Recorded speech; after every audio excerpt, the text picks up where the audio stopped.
Why I'm fine is destroying your relationship. Have you ever asked your partner what's wrong? And they replied with two words that instantly changed the atmosphere in the room? I'm fine. Not angry, not upset, not frustrated. Just, I'm fine. But somehow those two words feel heavier than an argument. The conversation dies. The distance grows, and neither person feels understood. Here's the uncomfortable truth: I'm fine has probably damaged relationships more than screaming ever has. Because yelling creates conflict, but I'm fine creates disconnection. And disconnection is where relationships quietly go to die.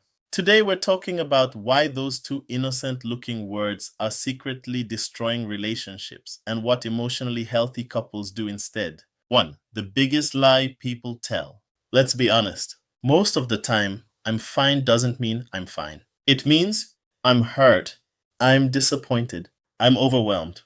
I don't think you'll understand. I don't want to fight. Or sometimes, I've said this so many times that I'm tired of explaining it. Think about that for a second. When people say I'm fine, they're often not hiding emotions because they're manipulative. They're hiding emotions because they're exhausted, because vulnerability feels risky, because they've learned that expressing their needs doesn't always lead to understanding. So instead of saying what's really happening, they shut down. And every shutdown adds another brick to the emotional wall between two people. 2. Why we say it. Nobody is born saying I'm fine. We learn it.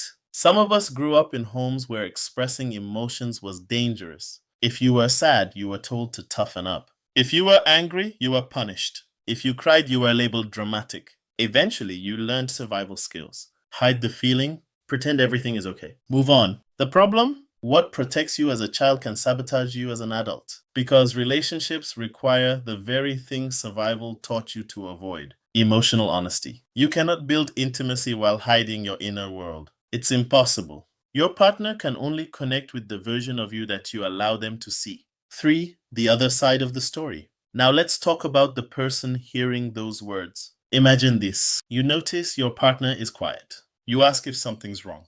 They say, I'm fine. What are you supposed to do with that? If you keep asking, you risk being accused of pushing. If you stop asking, you risk being accused of not caring. It's a trap.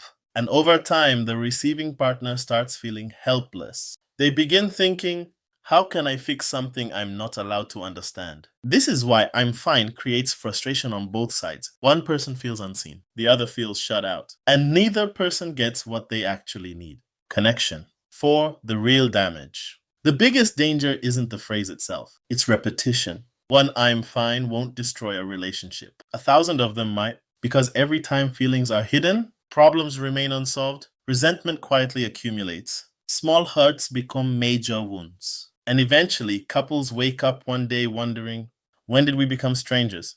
The answer is rarely one dramatic event. It's usually years of unspoken conversations, years of hidden disappointments, years of pretending everything was okay when it wasn't. Relationships don't usually explode.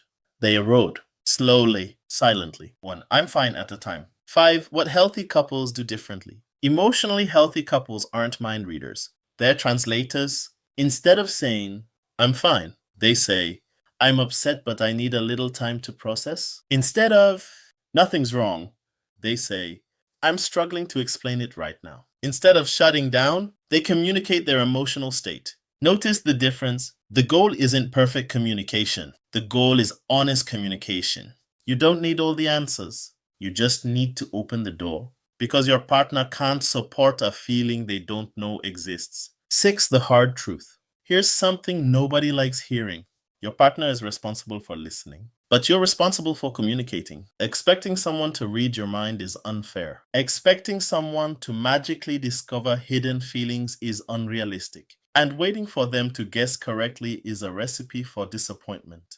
Love is not telepathy. Love is communication. The strongest relationships aren't built on knowing everything automatically. They're built on creating a space where people feel safe enough to say what's true, even when it's uncomfortable. Especially when it's uncomfortable. The next time you're tempted to say, I'm fine, pause, ask yourself, am I protecting the relationship or avoiding vulnerability? Because sometimes the most relationship-saving sentence isn't, I'm fine. It's, I'm hurting and I don't know how to talk about it yet. That's not weakness. That's courage. And courage creates connection. The words, I'm fine, may end a conversation.